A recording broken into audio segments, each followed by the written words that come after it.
Hello students. So here we are with the exercise 5.2 question number first and second. ठीक है, देखिए question number जो first है और सेकंड है वो बहुत ही ज्यादा इजी है अगर आपको यूक्लिड एक्सियोम और पोस्टुलेट्स क्लियर हैं तो. ठीक है, अब आप कहोगे मैम इतनी बड़ी स्टेटमेंट नहीं बेटा, स्टेटमेंट यहीं तक है. ये आपके सॉल्यूशन की थ्योरी है जो मैंने ऑलरेडी लिख दी, बिकॉज अगर हम वीडियो में इसको प्रॉपरली लिखेंगे तो बहुत ज्यादा लंबा हो जाएगा. ठीक है, जिसके लिए आपको फॉरवर्ड करके देखना पड़ेगा, इसलिए मैंने ऑलरेडी इसको लिख दिया और अब मैं इसे एक्सप्लेन करूंगी जिससे आपको ये क्लियर हो जाए. ठीक है, question number first and second, और इसके बाद आपका चैप्टर फिफ्थ जो है वो ओवर हो जाएगा. After that we will start a new chapter. Now how would you rewrite the Euclid fifth postulate so that it would be easier to understand? इसका मतलब ये है जो फिफ्थ पॉस्टुलेट है, जो उसकी डेफिनेशन है उसको आपको दोबारा लिखना है. ठीक है, अब फिफ्थ पॉस्टुलेट हमारे पास कहता क्या है पहले आपको ये क्लियर होना चाहिए. आपके पास एनी टू लाइन्स है, थर्ड लाइन जब आपके पास उसके ऊपर डलती है तो जिस साइड आपके एंगल्स का सम जो है लेस देन 180 डिग्री और individual angle less than 90 degree होता है, it means these two lines intersect at any point. इसका मीनिंग ये है. ठीक है, अब हम इसे कैसे लिख सकते हैं? Two lines are said to be parallel. Parallel की बात हमने क्यों की है फर्स्ट ऑफ ऑल? ठीक है बेटा, पैरेलल की बात हमने इसीलिए की है क्योंकि देखिए आपके पास ये दो लाइन है, ठीक है, इसके ऊपर आपकी थर्ड लाइन है. अब इसका और इसका सम हमने कहा है लेस देन 180 डिग्री और ये कहीं यहां जाके इंटरसेक्ट हो रही है. बट अगर आपकी लाइंस पैरेलल है, इसका मीनिंग क्या है कि आपके एंगल्स का sum equals to 180 degree, because इनके बीच में जो एंगल्स होता है वो तो 90 डिग्री का होता है. ओके, नाउ हमने क्या किया है, हमने पहले उसे डिफाइन किया है. The lines are said to be parallel if equidistance from one another, वो एक दूसरे से इक्वी डिस्टेंस हो जाए, and they do not have any point of intersection. ठीक है, उसके बाद आपको दो लाइंस ड्रॉ करनी है, पैरेलल लाइंस. ठीक है, इनके बीच में कोई भी इंटरसेक्शन पॉइंट नहीं होगा एल के और एम के बीच में.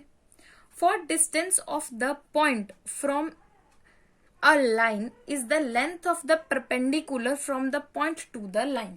ओके, इसने ये बोला है जो डिस्टेंस है एक पॉइंट का from a line to the length of perpendicular from the point to the line. अब ये हमने ऐसे ड्रॉ किया.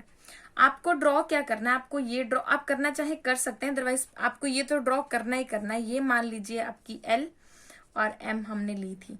ठीक है, तो ये परपेंडिकुलर लाइन हमने डाली है. ठीक है, थ्योरी में आपको क्या कहा जा रहा है, the distance of the point from a line, ठीक है, is the length of perpendicular from the point to the line. यानी कि इस लाइन के एक पॉइंट से दूसरी लाइन के इस पॉइंट से ये जो लेंथ है इनके बीच में, that is your length of perpendicular. Obviously perpendicular है, 90 डिग्री के एंगल पे ये डल रहा है. After that let A B the distance of any point on the M from L. ठीक है, हमने ये मान लिया कि ये ए है और ये बी है. ठीक है, और ये क्या कर रहा है, एल एम के ऊपर है और ये आपका डिस्टेंस है. Okay, and C D is the distance of any point L from M. ठीक है, अब एल से एम का हमने एक और डिस्टेंस मान लिया है और इसको नाम दे दिया है हमने सी डी. ओके, अब ए बी हमारे पास क्या था, एम से एल का था, ये यहां से यहां है. इन पॉइंट्स का नाम आप चेंज करना चाहे कर सकते हैं, वैसे कोई इफेक्ट नहीं पड़ता है. ठीक है, और सी डी हमारा एल टू एम है, ये हमने लिखा है इसके अंदर. Now as it is perpendicular, ये आपके पास परपेंडिकुलर है तो आप यहां लिखेंगे from figure A B is equals to C D, distance will be same. Therefore these two lines are everywhere equidistance from one another. और यही चीज आपका पोस्टुलेट कहता है कि अगर वो इक्वी डिस्टेंस है तो वो कहीं पर भी मीट नहीं करेंगी. ठीक है, हमने एंगल्स का कंसेप्ट हटाकर वहां पर डिस्टेंस के कंसेप्ट को डाल दिया है इस स्टेटमेंट के अंदर. ठीक है, उसमें तो हमारा एंगल का कंसेप्ट है, हमने डिस्टेंस का कंसेप्ट जो है ला दिया, बिकॉज जो फिफ्थ पोस्टुलेट है एक तरीके से वो आपकी पैरेलल लाइंस को डिफाइन करता है. ठीक है, आपने मुझसे पूछा भी था एक बार कि मैम ये जो 90 डिग्री का कंसेप्ट है, पैरेलल लाइन से 90 डिग्री हो जाएगी तो इसका मतलब वो कहीं मीट ही नहीं करेंगी. यस, वो आपकी फिफ्थ पोस्टुलेट जो है वो उस डेफिनेशन को डिफाइन कर रहा है, ठीक है। After that let us discuss your second question. अब सेकंड क्वेश्चन क्या कह रहा है, does Euclid fifth postulate imply the existence of parallel lines, explain. Obviously, क्योंकि अगर आपके एंगल का सम 90 डिग्री से एंगल का सम 180 डिग्री से कम और इंडिविजुअल एंगल 90 से कम है तो वो इंटरसेक्ट कर रही है। बट अगर वो इक्वल्स टू 90 है तो इसका मीनिंग वो कहीं पर इंटरसेक्ट नहीं करेंगी, वो पैरेलल हो जाएंगी। ग्रेटर देन है तो वो आपकी इस तरीके से सेपरेट होती चली जाएंगी। Now if a straight line L falls on the straight line M and N, ठीक है, ये आपको क्या करना है, ये आपको ड्रॉ करना है, ठीक है। मान लीजिए आपकी एक लाइन एल है, दूसरी आपके पास एम है, हमने कहा है कोई स्ट्रेट लाइन इसके ऊपर डल रही है, हमने डाल दी। such that the sum of the interior angle on one side of the L is two right angles। इसने ये कहा है ये भी 90 डिग्री है और दूसरा जो है वो भी 90 डिग्री है। आप इन एंगल्स को 1 और एंगल 2 का नाम भी दे सकते हो, यहां लिख दीजिएगा angle 1 plus angle 2 is equal to 180 degree, 180 degree as L M, L falls on the two, L आपकी ये लाइन है जो m और n के ऊपर फॉलो हो रही है, as l is perpendicular on m and n, okay. Such that the sum of the interior angles हम बता चुके हैं।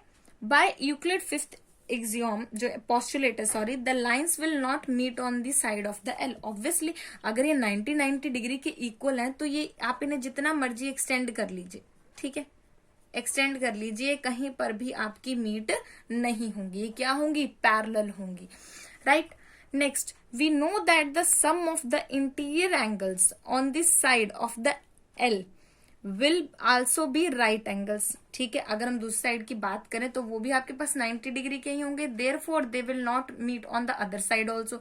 इसका मीनिंग क्या है कि अगर मैं यहां से एक्सटेंड करूं तो भी ये क्या होंगी, आपके पास मीट नहीं करेंगे, यानी कि ये भी 90 डिग्री है। Let this angle is angle 3, this one is 4, तो आप यहाँ लिखेंगे angle 3 plus angle 4 is 180 degree as L is perpendicular on M and N. और सेपरेटली आप यहाँ दिखा दीजिए कि ये सारे के सारे एंगल जो हैं वो किसके इक्वल हैं, 90 डिग्री के। ये डायग्राम के नीचे आपको लिखना है, okay. After that so the lines m and n never meet and therefore they are parallel, ठीक है। उसके बाद आपको लिखना है they never meet and they are parallel. This is the proper solution, ये आपके पास प्रॉपर सॉल्यूशन है कि आपको किस तरीके से लिखना है, ठीक है। आप वीडियो को यहाँ पे पॉज करके ये सारे के सारे डेफिनेशंस जो हैं वो लिखेंगे, ठीक है। और उसके बाद आप क्या करेंगे, उसके बाद आप यहाँ पॉज करके ये डायग्राम बनाएंगे जिसमें चीज एक्सप्लेन की गई है, राइट। आप और एक चीज का ध्यान रखिए, जो आपका क्वेश्चन नंबर फर्स्ट है, ठीक है, इसलिए मैं आपके पास दोबारा दे रही हूं, आप यहाँ पे भी इसको पॉज करके और इन सारी की सारी डेफिनेशंस को लिखेंगे। आफ्टर दैट आप ये डेफिनेशन लिखेंगे, यहाँ पे बताएंगे A B C D, this one is your L M, ठीक है। और ये आपको बनाने की जरूरत नहीं है, यू कैन स्किप दैट, ठीक है। आप इसे छोड़ दीजिएगा, इसे मत बनाइएगा, जस्ट आप ये वाला डायग्राम जो है इसके अंदर बनाइएगा, ठीक है। So now here we are and with your exercise 5.2, right? In the next video, we will talk about your next chapter. Thank you so much.